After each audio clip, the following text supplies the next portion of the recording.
Good evening, all. Welcome to Lost Fears. Tonight, we bring you 5 deeply disturbing true Pacific Northwest horror stories. These accounts will make you question what lurks in the misty forests and along the isolated coastlines of this strange, beautiful region. These are not fiction. They are rooted in eyewitness testimony, archival research, and investigative reporting from people who experience the inexplicable where the border between civilization and wilderness runs thin.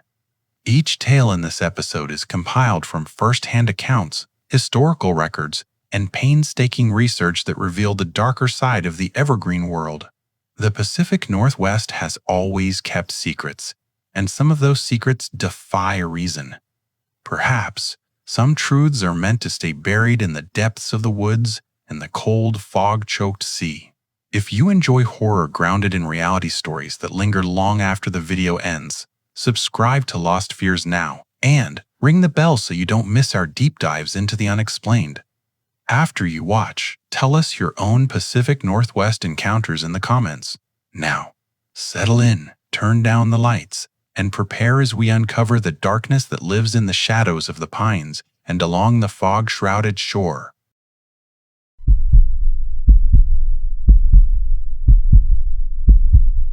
Eleanor Hayes moved to the remote logging village of Pinefall in the spring of 1991. She had been drawn there by the same reasons that pulled many people out of the booming lowland cities. The promise of an affordable house, a slower rhythm of life, and a smallness that felt like relief after decades of noisy, crowded classrooms.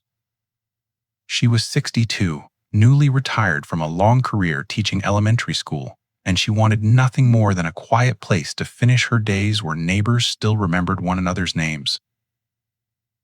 Pinefall seemed to answer that wish.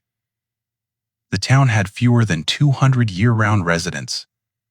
Most were connected, directly or indirectly, to the timber industry that had shaped the valley for nearly a century. The houses were simple, well cared for. A single row of businesses, a general store, and a small cafe marked the town's modest center. Forest rose hard and close on every side, a ring of green that gave Pinefall both its livelihood and its isolation. At first, the people were politely welcoming. They helped Eleanor carry boxes into the narrow 2-bedroom house she bought at the far end of Alder Lane. The woman at the store, Clara Benson, who had lived there all her life, learned her preferred tea and always set aside the same brand. The regulars at the cafe nodded or offered a civil comment when Eleanor came in for an occasional lunch. Still, beneath the surface courtesy, Eleanor noticed a reserve. Conversations stalled when she stepped into rooms. Neighbors exchanged looks she could not read. There was a sense, faint but persistent, that something was being protected, that Pinefall kept certain things carefully to itself. She wrote the wariness off, at first, to the guardedness. Small towns often extended to newcomers. She told herself patience would do what politeness would not. She volunteered at the tiny library, helped organize a spring cleanup at the one recreational lot, and made quiet efforts to meet people on their own terms. The responses stayed the same, a careful friendliness that never became intimacy. They were amiable but cautious, eager to be polite without letting her cross whatever invisible line marked the true circle of inclusion. Late September brought talk of the Harvest event. Eleanor first heard of it while picking up soup stock at Clara's store. Clara stood behind the counter, speaking in low tones with 2 or 3 other long-time residents about food, schedules, and duties. Eleanor asked casually where she might watch, or whether volunteers were needed. Talk dropped like a curtain. Clara's pleasant face tightened. She exchanged a look with the others. Then, as if choosing the softest words, she explained that the harvest gathering was not for recent arrivals. It was a private observance reserved for families rooted in Pinefall through generations. New families, or newcomers like Eleanor, she said apologetically, were expected to wait 7 full seasons before being asked to join. It was tradition, she insisted, nothing personal. Eleanor accepted the answer outwardly, though she felt the sting.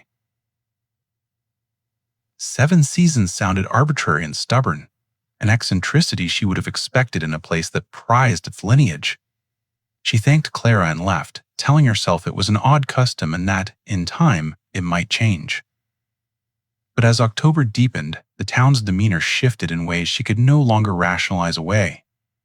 The chatter about the harvest grew hushed and eager. Children were kept close after school. The loggers came home earlier. Tools and trucks disappeared from the main road by mid-afternoon. A pressure, like a held breath, tightened across Pinefall. The date set for the harvest was deliberately chosen. The night of the new moon in late October, the darkest night of the month. On that day, the town shut down. The store closed its doors long before dusk. The cafe served its last meal at noon and drew down the blinds. Eleanor watched neighbors leave their houses in small family clusters, wrapped in calmed purpose. Most wore plain, dark clothing and carried wrapped bundles. No one looked at her. No one offered explanations. By nightfall, she was alone in her house, and the village streets were empty. The secrecy gnawed at her. She had not minded being politely kept out of neighborhood rituals, at least at first. But the way the town disappeared into the woods and the hush that clung to the air fed a curiosity that would not be stilled. She told herself she wanted to understand the place she had chosen, that a glimpse from a distance would satisfy a newcomer's bewilderment. So she dressed in dark clothing, took a small flashlight and left it switched off, and followed the trail that led from the edge of town into the tall firs. The night was dense and ink black. Cloud cover swallowed stars. The trees made a ceiling above her. Eleanor moved slowly, picking her way around roots and rocks she could not clearly see. After perhaps 20 minutes, she noticed a distant glow. It was not the pale light of the moon. It was firelight. Voices rose, chanting together in rhythms that were not English. The sound had a pattern, a cadence that matched the crackle of the flames. She left the trail, slipping through undergrowth as quietly as possible. Approaching on a diagonal, she hoped to remain unseen. What she found in the clearing shook her more deeply than anything she had imagined. The entire town had gathered beneath a ring of towering trees, cedars and pines that must have been centuries old. In the center of that natural amphitheater, a bonfire roared, flames reaching high enough to stain the branches with light. People stood in several concentric circles, all facing inward, their voices rising and falling in that same guttural chant. Closest to the fire were 5 towering figures. At first they looked like large scarecrows, armatures of branches and brush set upright and bound with rope. Each suggested a human shape, nearly 8 feet tall, with a head and outstretched arms. As she watched, members of the crowd stepped forward carrying white-wrapped bundles. They unwrapped them with care, revealing to Eleanor's horror bones, skulls, rib bones, femurs, long yellowed pieces shaped unmistakably like human remains. The town distributed these bones into the frames, weaving them through the branches until the structures were not just likenesses, but constructions containing actual skeletal material. Clara Benson moved to the front and spoke. When she did, she spoke plainly, in clear local English. She addressed the assembly as if she were standing at the store counter, explaining things with the same kindly cadence she had used on afternoons when Eleanor bought tea. She spoke of protection and prosperity. She told a history in halting, practiced phrases, of a bargain struck decades ago when loggers first came into the valley and began to fell the ancient trees. The forest, she said, had its own powers, ancient and jealous. Long ago, the town's forebears had made an offering to those powers. In return, disaster had not come, and the timber had yielded in abundance. The founders had given themselves, she claimed, a willing sacrifice that bound the forest and the people together. The people in the clearing repeated the words of the bargain with fervor. The chanting shifted into a fiercer tempo. The crowd's bodies rocked and jerked. Motion moved from a sway into something frenzied. Men and women lifted the heavy, bone-filled effigies and carried them forward. One by one, they tipped the frames into the fire. When the first figure struck the flames, there was a shower of sparks and a sound that might have been wood cracking, or something more. Heat rolled outward. A smell rose that turned Eleanor's stomach. The sharp, resinous scent of burning pine mixed with a sickening, organic odor. The stench of ancient bone and dried, long-dead flesh. Fear sent her moving backward. She had to get away. She had not planned to be discovered, and she knew in that moment that being seen would be dangerous. She slipped through the undergrowth, placing each step carefully. Then her foot landed on a brittle twig. It broke with a sharp, loud crack. The chanting halted. Silence dropped like a weight. Eleanor froze, breath caught in her throat, as a dozen heads turned toward the dark at the clearing's edge. Someone called out, "Clara again," but the gentle storekeeper's tone had gone entirely. Her voice now ordered a search. People answered, and the woods erupted as men and women moved through the trees, cutting paths with their knowledge of the land. Eleanor abandoned stealth. She ran. The forest closed in. Roots snagged at her shoes. Low branches struck her face. She ran harder than she had in decades, lungs burning, feet pounding along the dim path. Behind her, voices called and converged. They knew every contour of those woods. They moved like shadowed hounds. She does not remember how she found the trail again, whether she stumbled onto it by blind luck or some flicker of memory guided her. She only knew she reached the tree line and broke out onto the empty main road, and she did not stop until she slammed the door of her little house and locked it behind her. She drew curtains tight and waited in a dark fit of trembling, convinced they would beat on her door at any moment. They did not come. At dawn, the town returned to itself. Neighbors came back from the woods in small groups. They talked in quiet tones and then dispersed into their homes. By mid-morning, the store and the cafe were open, and life resumed with the ordinary gestures of people pretending the night had been no different than any other. It was as if a private seam in the town's life had been stitched up again, invisible to anyone who had not been there in the clearing. That same day, unable to stomach being surrounded by a crowd of people she suddenly understood to be something other than what she had thought, Eleanor packed what she could and left. She drove away from Pinefall without looking back, abandoning the house she had bought in the small plan of a quiet retirement. She did not call the police. She did not try to gather proof. What could she have shown? A memory, the smell of smoke in the night, the image of human bones threaded into a burning frame? She had no film, no photographs, nothing that would have withstood skepticism. Who would accept the idea that ordinary neighbors, smiling faces in photographs, had performed what she had witnessed? Years passed. Sometimes she would notice stories in regional papers about the timber company that still operated in Pinefall, about a town that continued to harvest wood while many other logging communities dwindled away. She would see faces in photographs. Clara, men whose faces she recognized from the cafe, and they looked entirely ordinary, household images of weekends and community events. In those pictures, they seemed like any other small-town people, the kind who could be trusted to buy you tea or watch your cat when you were away.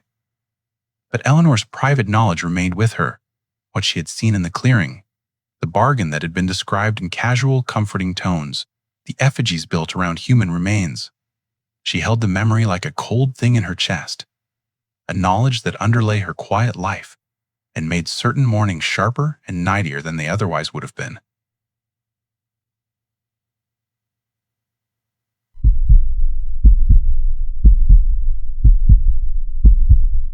Frank Mercer had worked the graveyard shift at Harborford's largest sawmill for 14 years when the winter of 1988 brought a string of savage murders that would haunt him for the rest of his life. He was 59, the night supervisor in charge of the small crew that kept the mill running through the long hours between midnight and 8 in the morning. Harborford was a town built on timber, everything in town, from the hardware store to the diner, tied back to the trees that were felled on the plant operated 24 hours a day, 6 days a week. The scream of blades and the thunder of heavy presses never stopped, except for Sunday, when even the most loyal men rested. The first body was found on the morning of January 12th. Roy Caldwell, a night operator who ran the debarker, had not reported for his shift the night before. His foreman assumed Roy was sick and reassigned the station. When Roy's wife phoned the mill the next morning to say her husband had not returned home, his truck sat in the employee lot, exactly where he had parked the previous evening. Roy himself was discovered in the lumberyard, his body arranged among stacks of freshly cut 2x4s. Frank was summoned to the scene along with Harborford police. What he saw that morning replayed in his head for years. Roy had been killed with a cruelty that suggested deliberation. His body showed marks made by the very equipment the men used every day. Circular saw gouges on his torso and limbs, and a heavy hook. Tools of the trade had been turned into instruments of grotesque violence. Officers cordoned off the yard and began interviewing employees, but the night crew reported seeing nothing unusual. Roy had vanished somewhere between the main building and the parking lot, and no one noticed his absence until it was too late. A week later, the second murder occurred. Martin Dane, who ran the planing line at night, was found in a storage shed where finished lumber awaited shipment. The same brutal pattern repeated, saw blades, chisels, heavy steel hooks.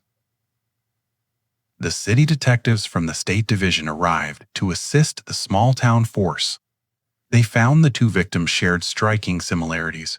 Both were night shift employees, both had been at the mill for years, and both had been killed using equipment from the very facility where they worked. Frank attended both funerals. He knew Roy and Martin. He had supervised them, drank coffee with them, joked with them during long nights. The senseless violence unsettled him as much as the brutality. Harborford was not a place people expected such horrors. Crime was rare, doors were often left unlocked, and kids played unsupervised in the yards. The idea that someone was picking off mill workers on the side of their employment wrapped the town in a fog of fear. The killings continued. On February 2, Thomas Correll, a forklift operator on nights, was discovered in the boiler room. On February 9, Edward Chang, who worked shipping, was found in a maintenance bay. On February 16, James Whitfield, a general laborer, was pulled from near the log pond where raw timber was staged before processing. Each death followed the same pattern. Night shift workers, killed with mill equipment, placed in corners of the facility where they would be discovered after the fact. Whoever had done this seemed to want the bodies found, as if making a statement. Management considered halting night operations, but, faced with the mill's economic importance to Harborford, instead bolstered security. Guards were posted at entrances. Men were asked to move in pairs. Police maintained around-the-clock presence. Frank found himself watching his crew with a new, uneasy attention. Could the killer be one of the men he shared cigarettes with between shifts? Someone who laughed in the break room and then returned to work with a normal face while harboring a capacity for unimaginable harm? The suspicion scraped at him every shift. It was Frank who finally pieced together the link the detectives had missed. While reviewing personnel files in the mill office, comparing names and hire dates, he noticed a chilling coincidence. Each of the 5 murdered men had been employed at the mill on June 17, 1981. All 5 had been on the day crew that day. The day of an accident, Frank had tried for years to push to the back of his mind. He pulled the old incident report and reread the details. The accident had happened at a harvest site roughly 20 miles east of Harborford. A massive Douglas fir had been improperly felled. The cut had misjudged the tree's weight distribution. When the tree fell, it struck Samuel Moran, a young logger standing where he should have been safe. Samuel died instantly. His body had been so mangled that the casket at the funeral was closed. The county investigation labeled the death an accident, human error, combined with the hazards of logging, and no criminal charges followed. The 6 men on the felling crew that day received additional safety training and returned to. Frank stared at the names on the felling crew list. Roy Caldwell, Martin Dane, Thomas Correll, Edward Chang, James Whitfield, and one more, Daniel Parks. Frank's hands trembled as he picked up the phone and called the lead detective assigned to the murders. He explained the pattern. The victims shared presence at the Harvest site 7 years earlier.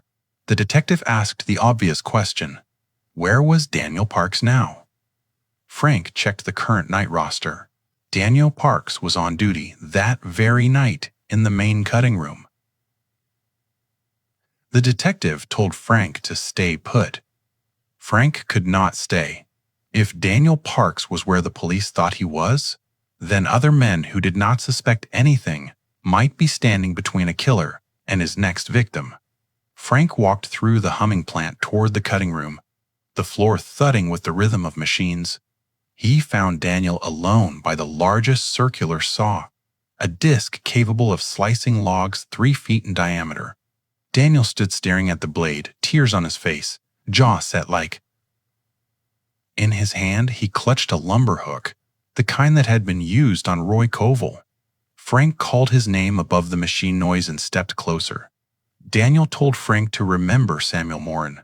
Frank said he remembered. Samuel had been 23, married with a baby on the way. Daniel said Samuel had been his cousin and the closest friend he'd ever had. It had been Daniel who found Samuel's crushed body beneath that fallen tree. It had been Daniel who told Samuel's wife there would be no.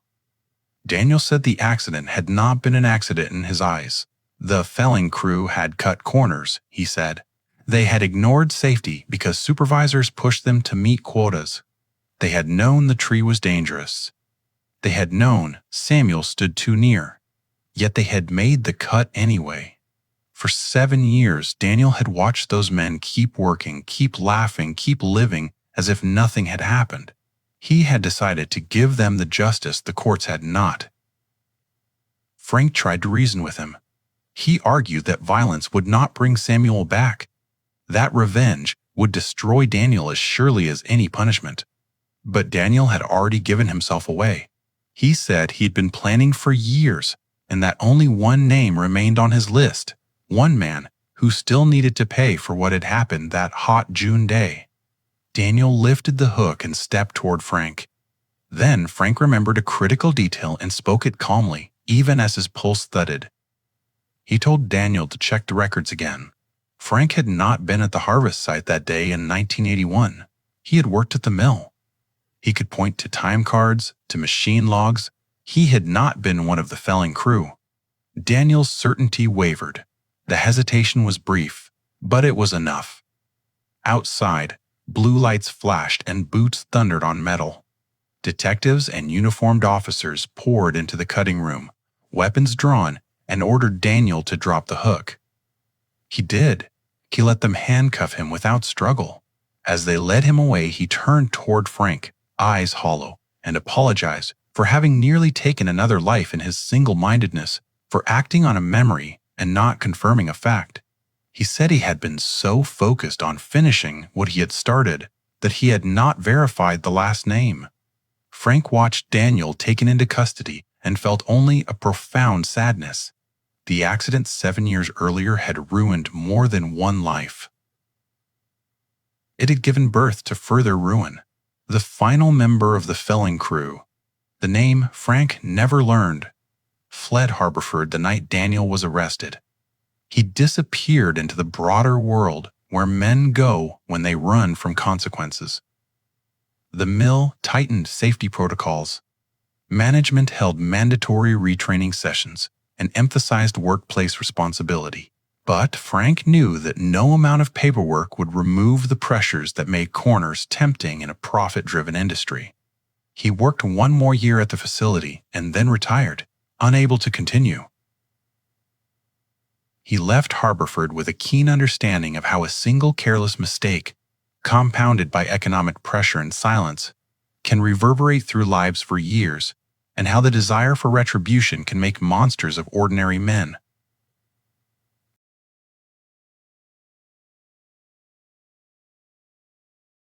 Have you ever wondered why some people vanish in plain sight during natural disasters? I hadn't given it much thought until the spring of 2024, when I took a position as a research historian with the Columbia Basin Historical Archive. My specialty was early 20th century logging history, and I was assigned to digitize and catalog a stack of documents connected to the Tarnuk burn, the catastrophic series of fires that consumed roughly 350,000 acres of prime timberland between 1933 and 1951. Most folks who know regional history learned the basics in school. The first blaze began on August 14, 1933, likely sparked by logging operations. Drought and fierce winds turned it into an inferno that burned for nearly 3 weeks. What followed were decades of replanting and 3 more major fires across the same ridge. It was the kind of story you found in textbooks and museum displays. Ecological catastrophe, slow recovery, lessons learned. What I discovered at the bottom of Box 47 in the archive changed everything I thought I knew. The box had been misfiled. The catalog listed it as routine firewatch reports and supply requisitions from 1932-1934.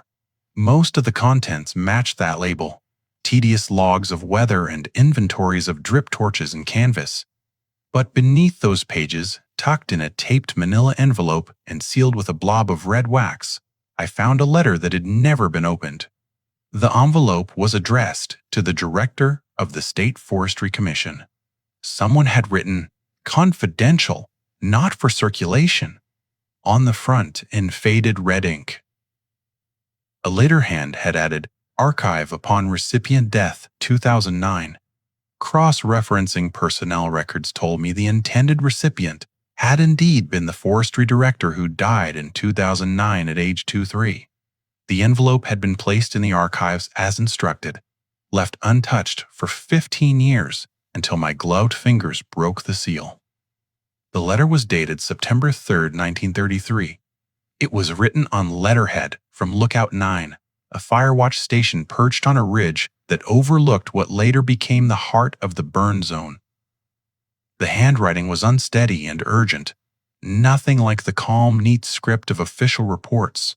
It began, "Director Hale, I write this confession because the weight of what I have done is killing me, and because you deserve the truth about the men we lost."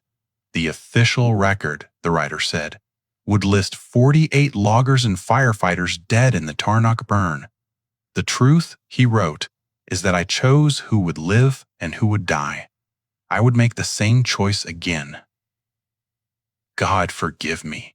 The letter was signed by a man named Thomas Reed, the firewatch operator on duty in Lookout 9, that August. I spent the next week trying to verify Reed's claims. His personnel file confirmed his assignment to Lookout 9 in 1933 and showed a resignation effective September 15 of that year, citing health concerns and personal crisis. There was a note that Reed had declined counseling for what was recorded as nervous exhaustion from firewatch duty.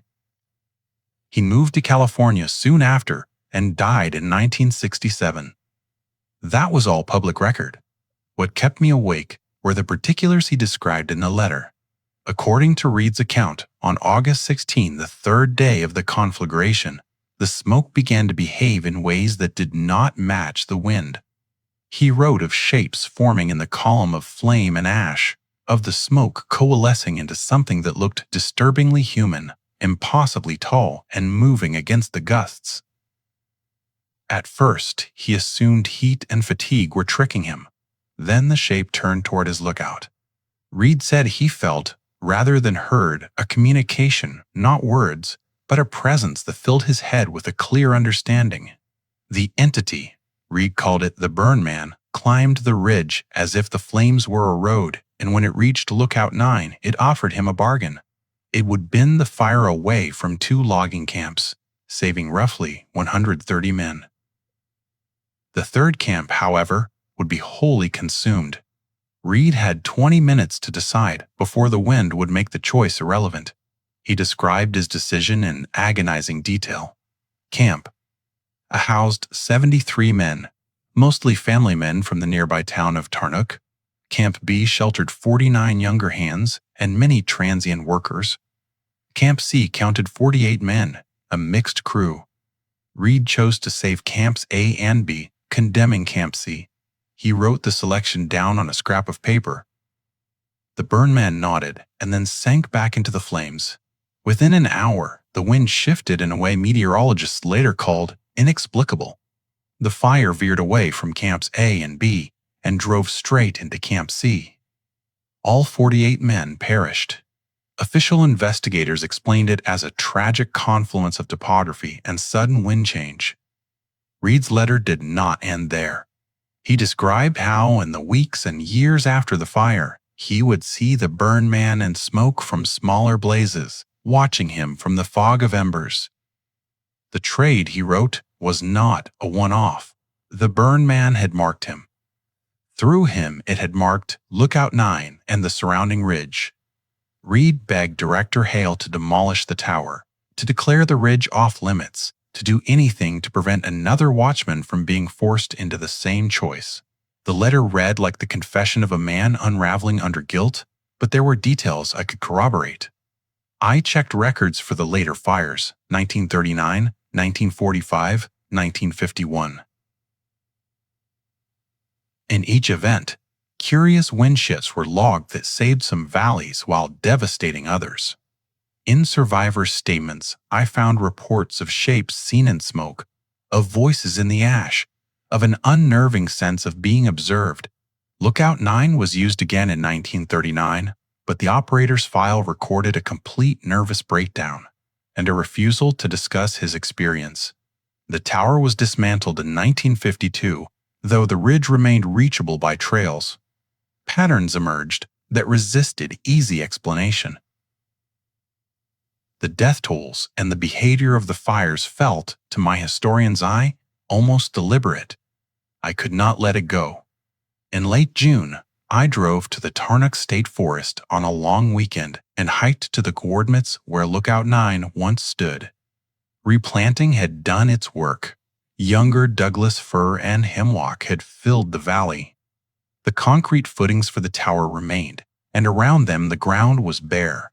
Nothing grew in that small circle, despite decades of regrowth, as though the earth itself refused to heal.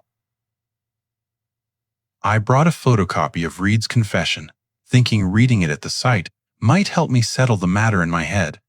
Maybe it would make everything into a story of trauma rather than something literal. As I stood on the ridge, the forest went silent. It happened all at once. Birds stopped mid-song. Insects ceased. Even the wind seemed to hold its breath. Then the smell came, not the mild tang of a distant campfire, but the acrid, animal reek of burning flesh and singed hair mixed with resin. Heat surged across my skin. When I looked down, I saw smoke rising where there was no flame, a column that twisted and swerved against the prevailing breeze. It moved with intent, threading between trunks, and as it traveled it took form, limbs, a torso, a head, a shape of ash and vapor at least 20 feet tall. The burn man. It was not metaphor. It was not an hallucination. It regarded me. The same nonverbal understanding Reed had claimed flooded my mind. The thing showed me the next fire, the one it said would come in the summer of 2027 in a record drought. The victims in the vision were not logging crews this time, but hikers, a youth wilderness program, people spread thin across trails. The burn man offered me the same choice: select who would be spared and who would be sacrificed, or let the wind decide for itself. I ran. I'm not proud of that flight.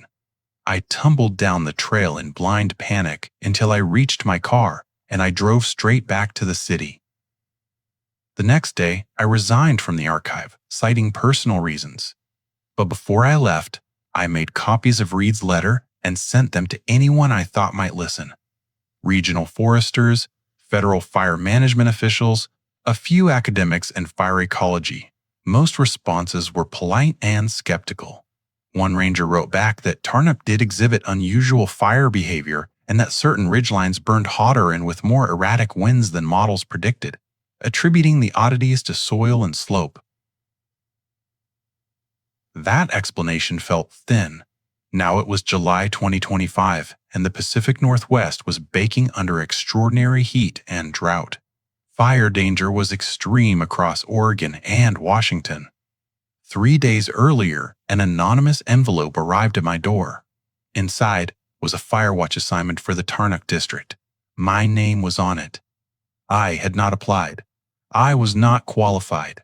The posting listed a 3-month rotation beginning in August and placed the station at Ridge 9, the exact spot where Lookout 9 had stood, where the burn man, Reed had insisted, waited in the scorched earth. Part of me wanted to toss the notice and carry on, but Reed's words had a way of nestling into thought. He had written that the burn man marked you by being seen, that the mark passed from one watchman to the next if someone filled the post. I feared that ignoring the assignment would allow the fire to choose indiscriminately. If Reed was right, and I could not convince myself he wasn't, then showing up might save lives. It might mean I would be the hand that decided who lived and who did not.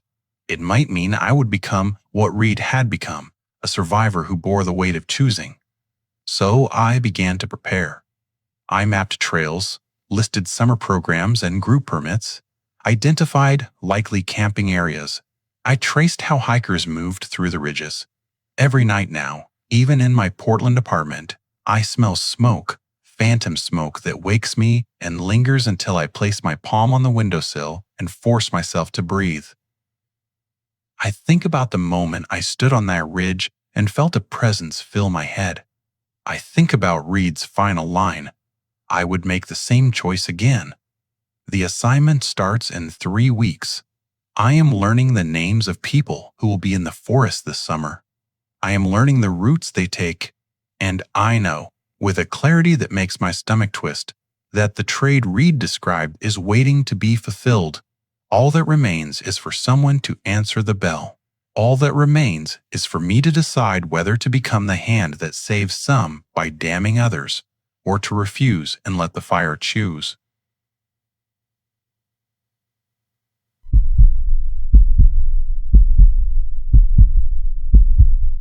What if the parcel of land you bought came with something that was never mentioned in the deed? I learned that lesson the hard way, and it cost me far more than money. My name was Ethan Caldwell, and until 6 months earlier, I ran a small but profitable real estate development firm in Portland. I specialized in coastal lots, undervalued parcels with views, places a tech executive from California would pay a fortune to escape to for a weekend. The work was clean, straightforward, and it paid well. Then I found a listing south of Needlepoint, and everything I thought I knew about ownership, about the ground beneath our feet, turned out to be wrong. The 4-acre parcel showed up on an estate sale in March. It hugged the shoreline, protected from the worst of the weather by a natural rock outcrop, with an uninterrupted view of the Pacific that most buyers only dreamed of. The land had been in a single family since the 1920s, but the last heir had died childless. The estate wanted a quick sale. The asking price was absurdly low, roughly a third of comparable coastal lots, and there were no buildings, nothing to slow development. I called the agent and made an offer, 20% above asking, cash, no inspection contingencies. I wanted to close before anyone else smelled the bargain. She sounded relieved. We closed in 2 weeks. I should have asked why she was in such a hurry. I should have asked why that perfect strip of land had remained undeveloped for a century. We broke ground in mid-April. I hired a local crew with decades of experience on the coast. The plan was elegant. A single, 5-bedroom home with floor-to-ceiling windows facing the ocean. Quality finishes. The kind of place an affluent buyer would fight over. Permits slid through with unusual ease, which should have been the first red flag. By noon on the first day, the excavator struck something about 3 feet down. My foreman, Dale, a man who had built more coastal houses than I total projects, asked me to come see. What we uncovered were stones, 47 of them set in a perfect circle about 30 feet across. Not random rocks, but roughly cut blocks, each the size of a shoebox, etched with symbols none of us recognized. They had been deliberately placed. They formed a ring right where I planned to lay the foundation. Dale went still. He told me quietly the crews sometimes found artifacts or ceremonial stones, and that the right move was to stop and contact the local tribal authority. I know how that sounds. I know I should have followed protocol, but I had $200,000 sunk into permits and materials. Delays meant cost. So I had the stones removed, boxed, and locked in my equipment shed. We poured the foundation that weekend. Dale quit the following Monday. 3 others left with him. I replaced them and kept building.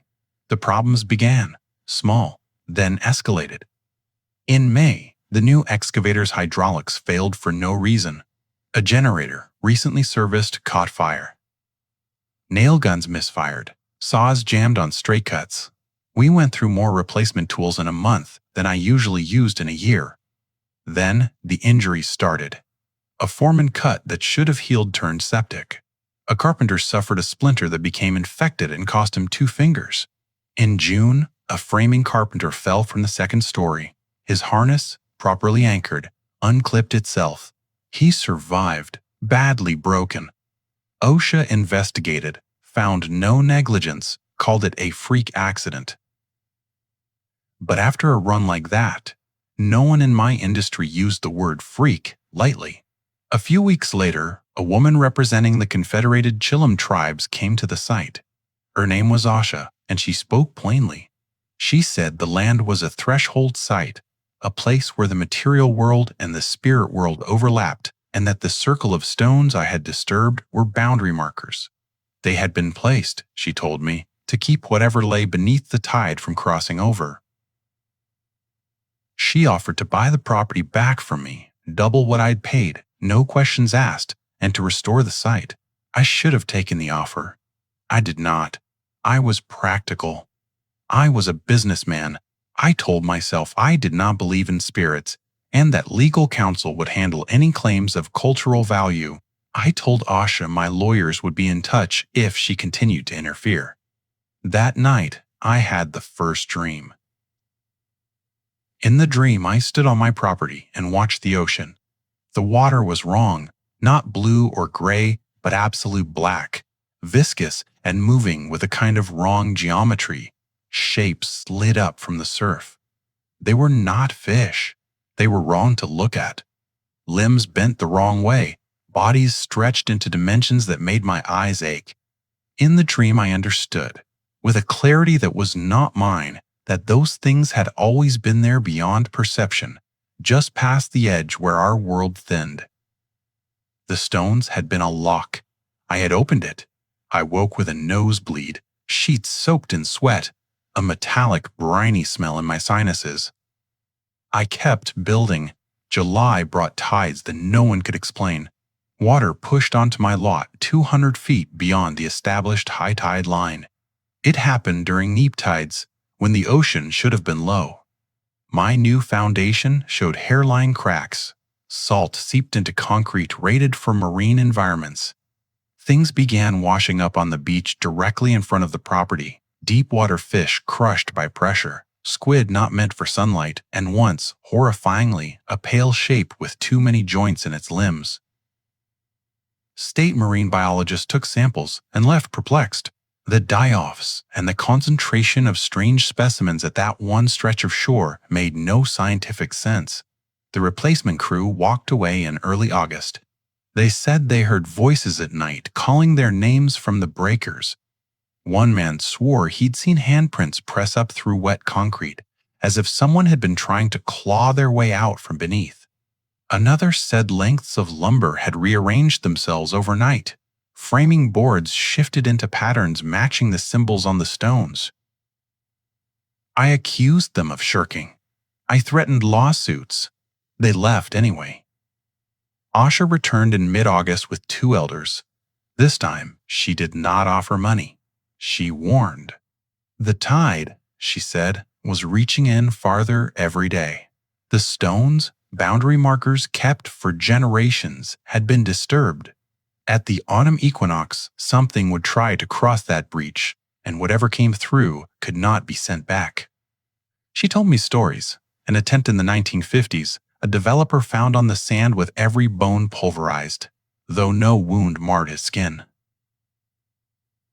I laughed at them then. I said I would see them in court if they trespassed. I laughed to keep from listening. That night, the ocean came for me. I was sleeping in my pickup on the lot to keep an eye on things. I couldn't afford a hotel and couldn't afford further vandalism. At 3 a.m, the ground under my truck began to bubble.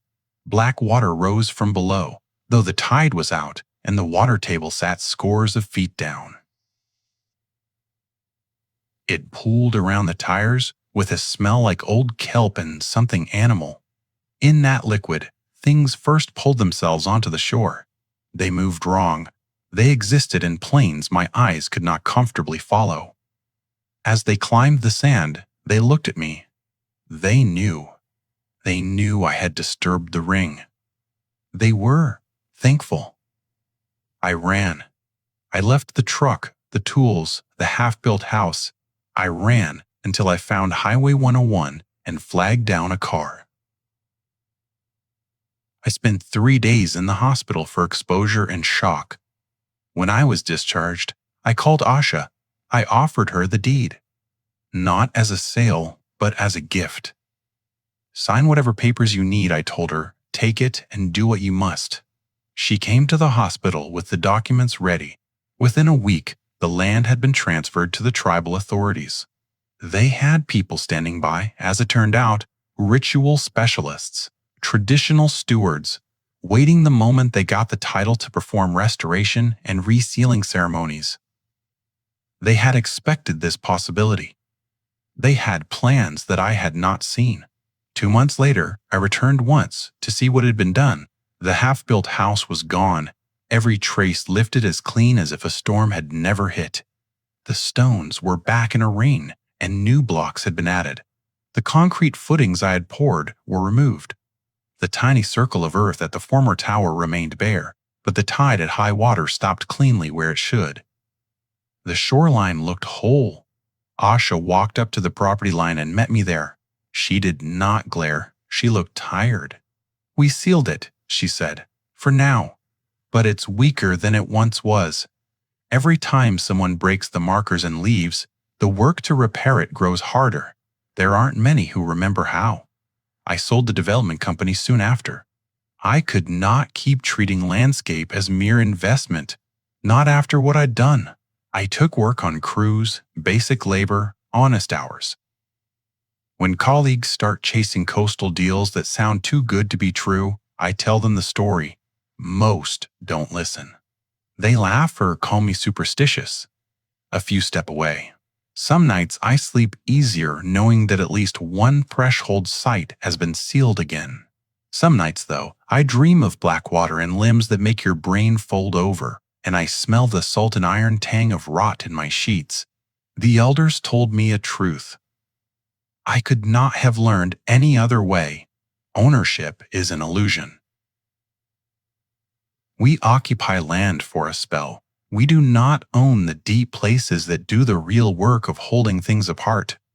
Some sites exist to keep the abysmal edges of the world contained. When profit blinds you, when you treat those places like inventory, you loosen the knots that bind the dark back where it belongs. And when those knots fray, the cost is counted in something far stranger than dollars, the integrity of the world we depend on.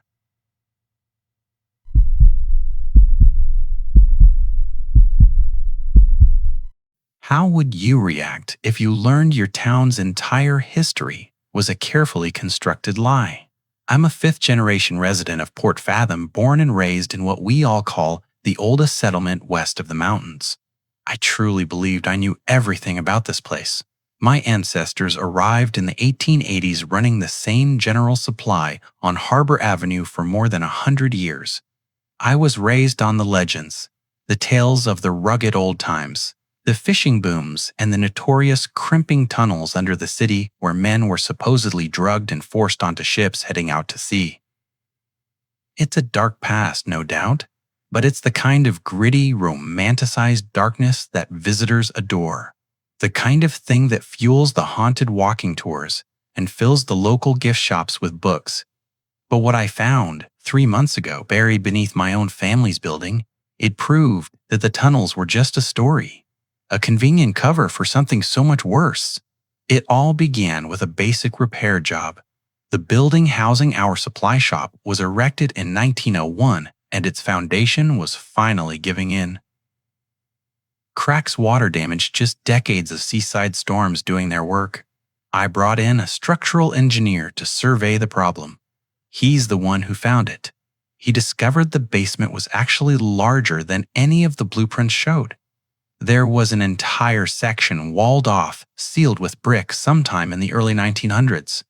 And behind that brick barrier, his ground-penetrating radar showed a void. An empty space. My initial thought was that we'd stumbled onto one of the famous crimping tunnels. I thought it would be fantastic for business. We could set up tours, sell tickets, make it a whole new attraction. So, I got the city permits to excavate. I hired a crew, and we broke through that wall on a Monday morning in June. The passage behind that wall was not like the tunnels I'd seen on those tourist tours. Those tunnels were crude, functional, clearly dug out to move cargo, or maybe a few kidnapped sailors from the saloons down to the piers. This was different. The brickwork was smooth, expertly laid. There were alcoves set at perfect intervals. Each alcove held a small niche as if it was meant to display something. Though they were all empty now, this new tunnel had stretched in 2 directions from my basement, following a route that wasn't on any historical map, and etched into the brick every few feet were dates. They started with 1888 and continued all the way to what looked like 1953. And under every date was a number. 1888 had the number 9. 1891 had 15. 1902 had 21. The numbers changed, but they were never small. Always more than 5, never more than 25. I followed the tunnel north first, just mapping it with my phone, thrilled about this huge discovery. After maybe 200 feet, I found a junction. It connected to the known tunnel system, the ones from the history books. But this connection? It had been sealed from the other side, bricked up so that anyone exploring the main tunnels would never, ever find this passage. Someone had gone to extreme lengths to hide this place to wipe it from the map. I turned around and explored the southern path. This one went deeper, sloping down at a steady angle. And after about 300 feet, I found the chamber.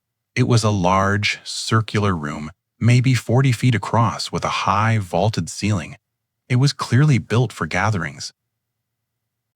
I saw iron brackets in the walls where torches or lamps once hung.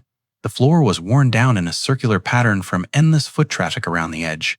But the center of the room was dominated by the well. It was perfectly round, about 6 feet across, built from the same strange brick, and it plunged far deeper than any well should in a town this close to the sea. I aimed my flashlight down, and I couldn't see a bottom. Just a blackness that ate the light. And a smell. A smell rose up from it. Not sewage, not rot, but something cold and chemical. Like static and burnt iron. Etched into the brick floor all around the well were names. Hundreds, maybe thousands of them carved in different scripts, different styles stretching back through the decades. I recognized some of those surnames. They were the old families, the names you see on our street signs, on the historical markers. Names like my own that were part of the town's very founding. And beside many of the names were dates matching the ones from the tunnel. And next to those dates were simple notations. Words like offered, taken, sealed. I photographed everything. My excitement was now turning into a cold, creeping dread. This was no crimping tunnel. This was something else, something hidden on purpose and based on my family's name being carved in that floor, something we had been a part of. I spent the next 2 weeks in the archives cross, referencing the names from the chamber with old newspapers' vital records. What I found made my blood run cold. The dates carved into the walls. They corresponded perfectly with missing persons cases, unsolved disappearances going all the way back to the town's founding. The numbers next to each date, they matched the exact number of people who had vanished that year, and nearly all of them disappeared between November and January. Our storm season. When Port Fathom is cut off from the world by wind and high seas, the official stories were all different. A ship lost in a squall, a mill worker who just moved on, a drifter passing through. But the pattern, once I knew to look for it, was undeniable. Every single year, like clockwork, people vanished. And every single year, those disappearances were explained away and forgotten. I found a partial diary in the County Historical Society donated anonymously back in '67.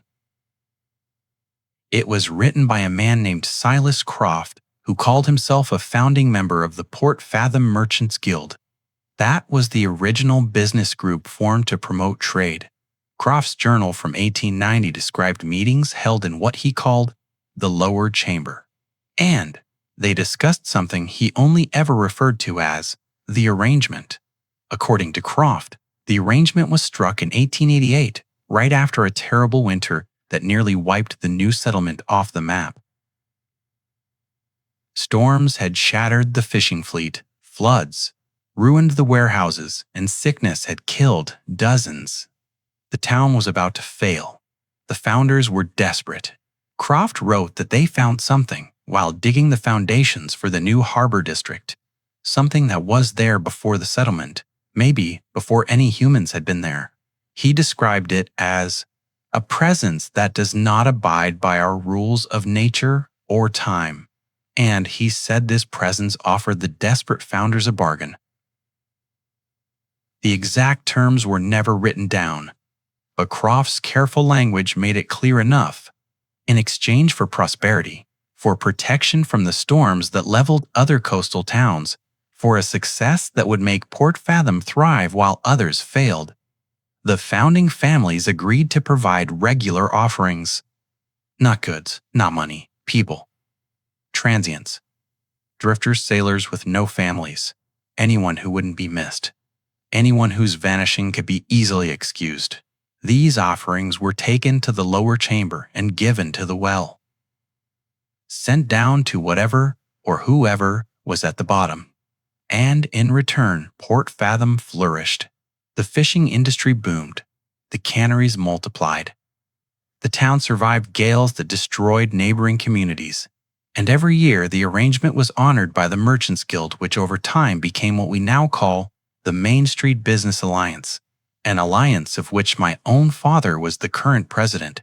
I confronted my father on a Sunday night.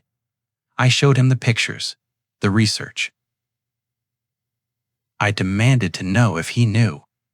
He turned ghostly white when he saw the images of the chamber. He just sat down heavily, looking much older than his 68 years. And then he told me the truth. All of it. The secret passed down through the founding families for over a century. The arrangement was real, and it was still active. The well wasn't just a well. It was a doorway, a threshold to something else. Something that had existed under this land long before humans ever came. Something that fed on human awareness, human vitality. The offerings kept it satisfied, and in return it bent probability in Port Fathom's favor. Natural disasters would just veer away at the last second. Economic crashes never hit us as hard. The town survived in ways that defied all logic. My father said that the process had become more refined over the years, more careful. The Alliance had evolved methods to select offerings that truly would not be missed. People in the final stages of a terminal illness who were sedated and brought to the chamber believing They were being moved to a hospice. Drifters battling severe addiction offered one last high that they simply never woke up from. Elderly homeless people given a warm meal and a bed before being quietly taken below. He insisted it was a mercy that they were choosing people whose lives were for all intents and purposes already over, and that their sacrifice saved hundreds, maybe thousands of other lives by keeping Port Fathom safe and prosperous. He showed me the data. The proof: Port Fathom's survival rate during massive storms, its economic strength, its impossibly low rates of crime and disaster. All of it defied the odds. The arrangement works, he said, and breaking it would doom the entire town. I told him it had to stop, that we couldn't just murder people to maintain some kind of supernatural protection deal, that whatever was in that well, it needed to be destroyed or sealed off for good. He just looked at me and asked if I was willing to be responsible for the deaths that would follow, for the hurricane that would finally hit us, for the economic collapse, for all the suffering that would come once the protection was gone. He said every generation of our family has fought with this, that every one of them considered going public or trying to end it, and every single one ultimately decided that the alternative was worse. He said, "You will come to the same conclusion I did. The moral burden of a few unavoidable deaths is lighter than the burden of letting thousands suffer from a disaster you could have prevented." I didn't agree. I couldn't agree. I left his house determined to expose it all. I went to the local paper, tried to get a reporter interested, but I had no physical evidence. My father had the tunnel entrance sealed with fresh concrete within days of our talk. All I had were photographs that could have been taken anywhere. I went to the police. The chief, he listened patiently. And then he explained that he was aware of certain historical agreements that benefited the community, and that sometimes the greater good requires difficult choices. He suggested I think very, very carefully about what I was trying to do, and whether disrupting community stabilities was really in anyone's best interest. That's when I realized how deep it went. How many of Port Fathom's leading families were in on it. Complicit. I'm writing this because I don't know what else to do. I can't stop thinking about those names carved around that well. About the people taken into the dark who never came back. Sacrificed to buy prosperity for a town built on hidden murder.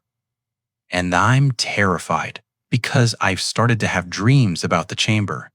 Dreams of standing at the edge of that well and hearing something. Something calling up from the blackness. Not in words, but like a frequency that bypasses your ears and speaks right to the oldest part of your brain. In the dreams, I understand it. The thing in the well, it isn't evil. Not in any way we would understand. It's just old. Alien. It operates on a logic that has nothing to do with us. It was here before we were. It will be here long after we are gone.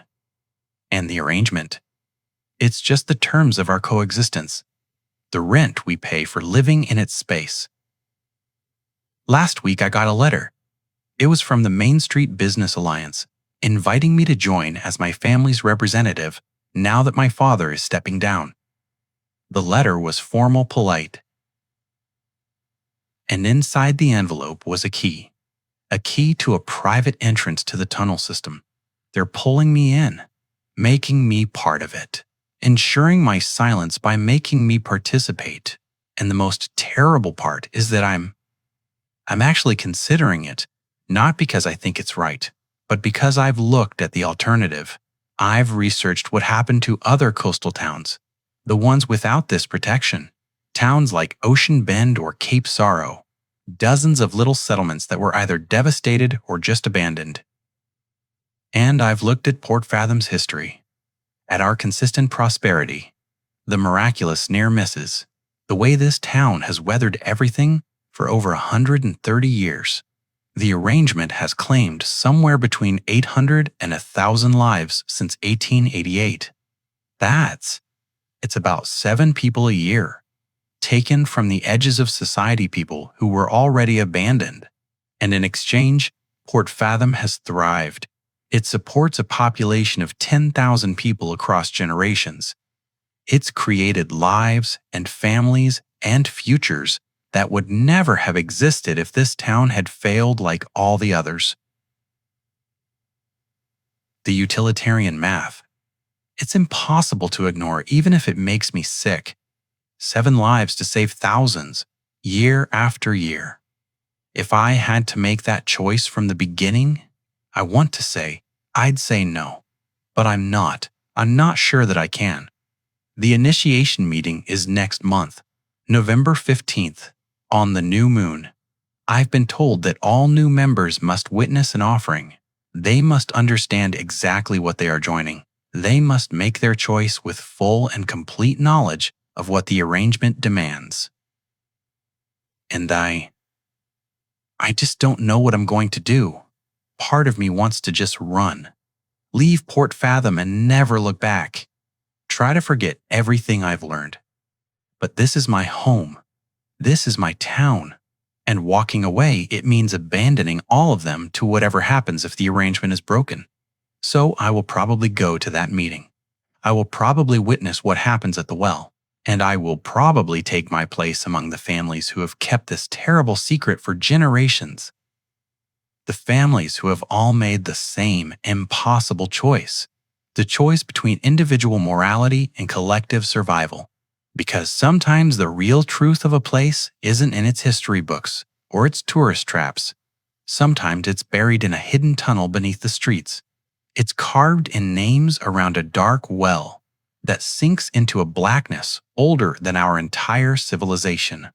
And sometimes the price for paradise is paid in a currency that never makes it into the official records. Paid by people who are erased from history, sacrificed to keep the rest of us safe from a truth we just can't afford to face.